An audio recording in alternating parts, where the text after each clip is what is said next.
Welcome. In front of me is a MediaTek KT107, and today I will show you how to put this device into safe mode. And to get started, you want to hold power key, and once you see the boot options, hold power off. When you hold it for about a second or so, it does bring up this window right here. Do you want to reboot into safe mode? This will disable all third-party applications you have installed. They will be restored when you reboot again. So select yes, and simply wait for the device to boot back up.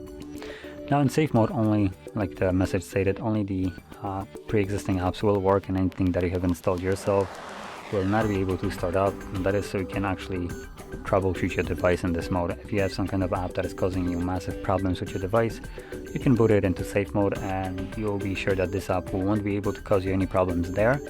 And you can, for instance, remove it from safe mode, or in safe mode you will be able to uninstall it basically. Let's wait for it to boot up.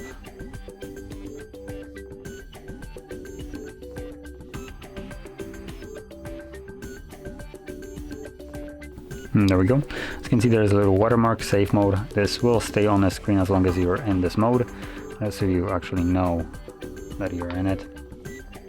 And there we go. As you can see, widgets aren't working.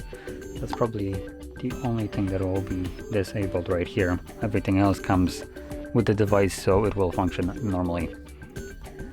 So that is how you'd boot the device into safe mode. And once you're done with this mode, to leave it, all you need to do is hold the power key once more, but this time around click on reboot and confirm it, and once the device boots back up, it will be back in normal mode.